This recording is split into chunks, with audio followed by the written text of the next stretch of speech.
സർക്കാർ ഭൂമിയിലെ ആരാധനാലയങ്ങൾ പൊളിച്ചു നീക്കണമെന്ന് ഹൈക്കോടതി. കയ്യേറ്റം കണ്ടെത്താൻ ചീഫ് സെക്രട്ടറി ഉത്തരവിറക്കണം.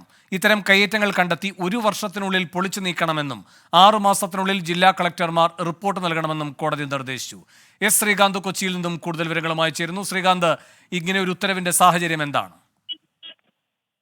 നിലവിലിപ്പോൾ ജസ്റ്റിസ് കുഞ്ഞികൃഷ്ണന്റെ ബെഞ്ചാണ് ഈ ഒരു നിർണായകമായ ഉത്തരവ് പുറപ്പെടുവിച്ചിരിക്കുന്നത്. അതായത് സർക്കാർ ഭൂമിയിലെ ആരാധനാലയങ്ങൾ പൊളിച്ചു നീക്കണം.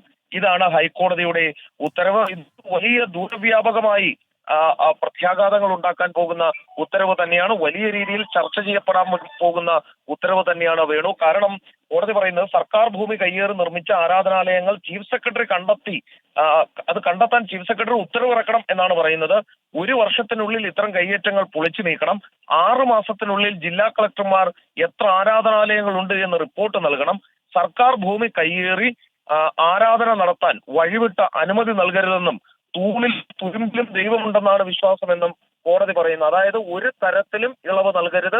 സർക്കാർ ഭൂമിയാണോ അതേത് ആരാധനാലയമാണെങ്കിലും പൊളിച്ചേക്കാനാണ് കോടതിയുടെ ഉത്തരവ്. എസ് ശ്രീകാന്താണ് കൊച്ചിയിൽ നിന്നും വിവരങ്ങൾ നൽകിയത്. വിധി ദിനത്തിൽ 24 മാജിക് ജൂൺ 4 ചൊവ്വാഴ്ച രാവിലെ 5 മണി മുതൽ 24-ൽ.